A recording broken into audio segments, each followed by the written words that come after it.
তো এই যে দেখেন এখানে এটা গরুর গুস, এটা হলো জলপাই আচার এবং শুকনো মাংস। এটা খুলবো। আসসালামু আলাইকুম টাকা হ্যালো আহমেদ রুহান। দেখি এটাতে কী আছে। আর এখান থেকে পাইলাম ওই এই গুস পাইলাম, আর ভর্তা পাইলাম, আচার পাইলাম, শুকনো মাংস পাইলাম। দেখি এটাতে কী আছে। না না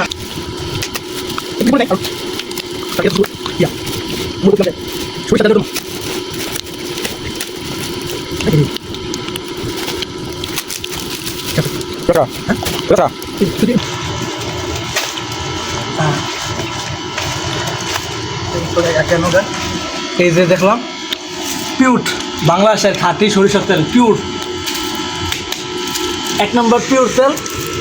হ্যাঁ 2 বোতল, মানে 1 কেজি মনে না জানি। এখানে কী তেল আছে।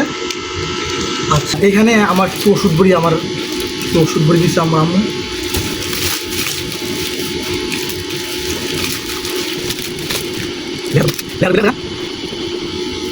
এই যে আমার ওষুধ বড়ি দিচ্ছে আমার নাকের সমস্যা, একটু নাকে ব্যথা করে আর কি, নাকের ওষুধ দিচ্ছে আমার আম্মু।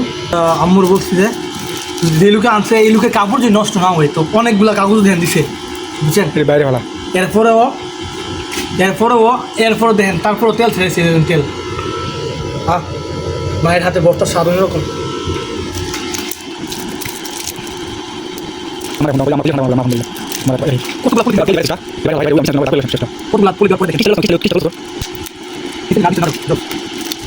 দেওয়ার পরও দেখেন মানে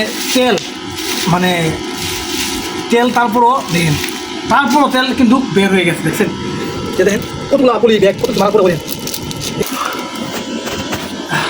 সেরা সেই মায়ের হাতের ভর্তা, মানে সবটা তেল বের হয়ে গেছে। এটা যেন আমার হাতে শুধু তেল আর তেল। হ্যাঁ তো ভালো মায়ের হাতের ভর্তা। তো এই যে দেখেন এখানে এটা গরুর গুস, এটা হলো জলপাই আচার এবং শুকনো মাংস। এটা খুলবো। আবার আম আছে, কাঁচা আম আছে গাছে, দেখামু।